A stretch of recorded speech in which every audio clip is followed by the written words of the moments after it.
First thing, creating a universe is nothing special. Everybody does it. Or you can say creating a universe is extra special because everybody has to do it. In order to discover the universe, people have to imagine what the universe is like in their heads. Yes, when you're born, everything about the world is discovery. But once you reach a certain age, discovery alone doesn't cut it. You have to unify what you know into bigger and bigger pictures until you get to the big picture, the universe itself. Since the real universe is far bigger than any one person can imagine, they have to create a model of what the universe must be like so that it'll fit inside of their head. That's why you create a universe. Let's create one. Let's do the how and see where that leads us. The late, great Robert Schmidt, I'm going to use that phrase an awful lot, showed us, his students, how Plato created a universe. This Plato did in the dialogue Timaeus. I'm going to really loosely follow that format. Imagine you're an omnipotent being, and your hobby is creating a universe.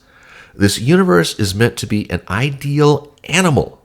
Your universe is supposed to be alive. I will be like Plato and assume that there's always been stuff in existence, but the stuff has no fixed form.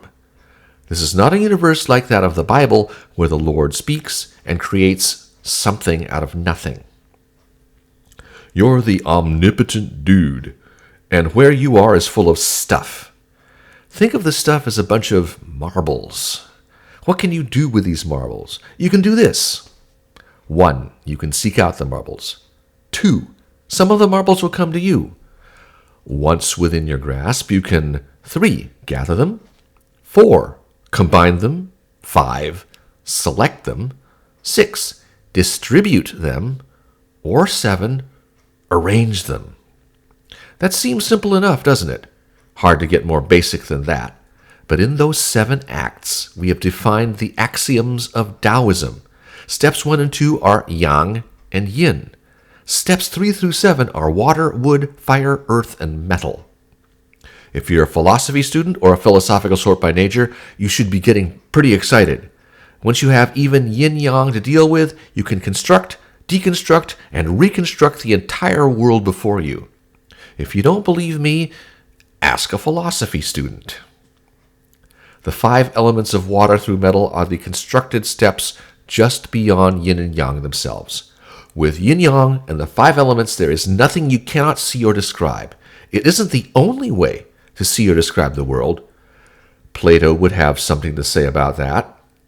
But I think the best way to show the scale of these categories is to show you a list of 5 elemental correspondences. Don't worry, I will explain the categories. One thing to please notice, each of these categories can touch on all the others, but they're not the same. Meaning is not the same as truth, which is not the same as being or reality or ritual. Now you know where I got my categories for the first YouTube video on this channel. In order for a philosophy to construct a world, in order for it to describe the world before you, it needs to have more than one principle. An early Greek philosopher named Heraclitus thought of change as the primary principle of reality. All things flow, is how he put it. Another Greek philosopher named Parmenides thought and taught exactly the opposite. What he said was, everything is one. Most of his contemporaries thought he was crazy. Everyone can see change happening. How can all things be one? Yet Parmenides' ability to argue his position, in spite of the evidence of our senses, was so convincing that they were obliged to take his position seriously. Plato was, if not the first in what we call the Western world, to argue for more than a single principle behind the universe. He is certainly the first in the West whose thoughts and writings survive to this day. Plato's 2 principles are called same and other, although, strictly speaking, numbers are generated out of the interaction between same and other, and thus same and other are, according to Robert Schmidt, prior to number. I see same and other as Plato dealing with the phenomena of constancy versus change. He borrowed from Parmenides and Heraclitus, Parmenides speaking for constancy, Heraclitus for change. Plato was the first, at least in the West, to deal with both. Yin-yang is the Taoist way of saying that all creation is composed of opposites. Just like Plato and Semen Other, one can argue that yin-yang are not two. The classic example of yin-yang is a hill in sunlight. The sunlit side is yang, the shadowed side is yin. But this describes one hill, not two. Here is a connecting point between the Taoists and the Greeks. Both yin and yang can be seen from the standpoint of Greek academic thought as modes of oikeiosis. Thanks to my friend Dale Nelson, another student of Robert Schmidt, for coining such an appropriate label. Okay, what the hell is oikeiosis? Oikeiosis can be seen in English by looking at the two meanings of the word like. You can say, I like something, and you can also say that this thing is like that thing. Modern languages, certainly including modern scientific English, will have one word for one concept. Like is one of those rare occasions in English where one word has two seemingly different meanings. I say seemingly because both meanings of like are joined or interweave together. You tend to like something if that thing is like you. Greek, especially in classical times, is loaded with words where the meanings are multiple. I remember Schmidt recounting that some Roman official centuries ago remarking that Greek was a language tailor-made for liars. But a number of concepts, and the words that go along with those concepts, do seem to be organically intertwined. Joining them together is not a distortion in meaning.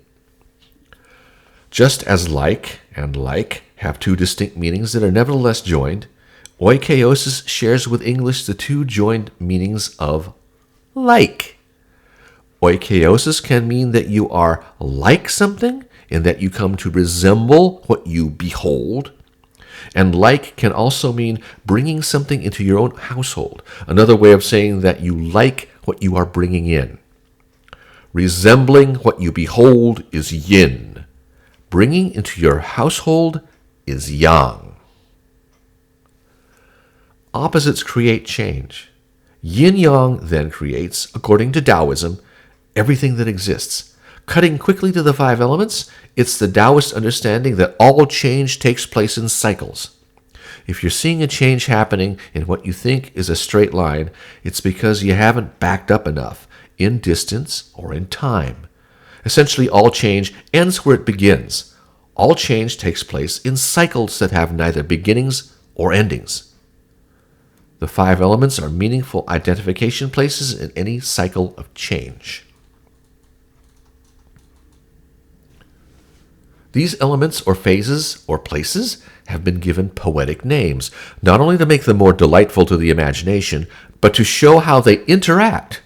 Take the labels water, wood, fire, earth, and metal. In the poetic sense, water makes wood, plants, grow. Wood makes fire, bigger. Fire generates earth as ashes. Earth condenses into metal, and metal forms a conduit for water. It's wrong, though, to say that water causes wood. It's more accurate to say that wood naturally follows water in sequence. But it's also true that since there is never locally a perfect balance of the elements, if there is an excess of water, happens every winter, then the forces of growth, characterized best by wood, happens every spring, do tend to flourish. However, if there is a cycle of feed, there is also a cycle of control. If water fed wood, which fed fire, which fed earth, which fed metal, and which fed water again, without some sort of logically natural check on that movement, all cycles of change would constantly accelerate into infinity, which doesn't seem to happen. So embedded within the cycle of change is a control cycle. If water feeds wood, water puts out fire. If wood feeds fire, wood eats up earth. If fire feeds earth, fire melts metal. If earth feeds metal, earth impedes water. And if metal feeds water, metal also chops down wood. Notice that the poetic meanings of the elements, put there to make memorization easier, work in both cycles. The feed cycle and the control cycle work in tandem to ensure that change neither accelerates into infinity or grinds to a permanent halt. Going back to my list above, the primary signification of water is gathering. Look at the secondary meanings, and you'll see how they fit well under the main one. Curiosity is the desire to gather experience. Discovery is the experience itself as it's being gathered. Fear is where you gather your emotions within yourself, not to let them out. Scholarship is gathering information, and kleptomania is the urge to gather possessions in defiance of whether they belong to you or not. Let me get back to my Taoist version of the creation myth. According to Plato, the universe was constructed in 3 dimensions in order to properly house the soul. One of the greatnesses of Platonic philosophy is that it, at least according to Schmidt's understanding, conceptualized the 3 dimensions of up-down, left-right, and before-after in terms of motion in a circle. It's not true to say that the dimensionality from motion in a circle is more primitive than the cubic design 3 dimensions we universally use now. Schmidt seemed to think that Plato considered dimensionality in a circle was the primary or prototypical dimensionality from which the one we use is derived. If Plato says the universe exists in 3 dimensions to properly house the soul, then what does that mean for the 5 elements, which are the product of Taoism instead of Plato? Here I'm going to put before you 2 lists without explanation or justification. Meaning exists as combination along the axes of in and out. Truth exists as comparison along the axis of above-below. Being exists as distribution along the axis of central-peripheral. Reality exists as arrangement along the axis of left-right. Ritual exists as collection along the axis of before-after. Platonism speaks only of up-down, left-right, and before-after. I don't think expanding the list of dimensional axes from 3 to 5 is either a horrible distortion or unjustified, as I personally think Plato and the Taoists ultimately agree. Religion gives meaningful distinctions. History gives truthful distinctions. Philosophy gives principled distinctions. Science gives quantitative distinctions. And astrology gives qualitative distinctions. Having described the parts of the universe, can we astrologically categorize people using those parts? We sure can. We have, of course, many, many ways to define and describe people. Any astrologer knows that. But without giving you the formula yet, let me finish with a list of famous people under the element they basically are.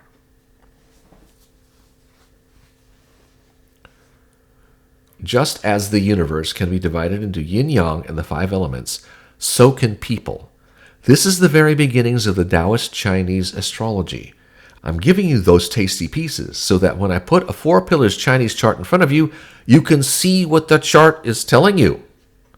Down the line, you will see that the Chinese 4 pillars astrology I'm starting to show you, and the zodiac-based Western astrology we both know and love, do connect together.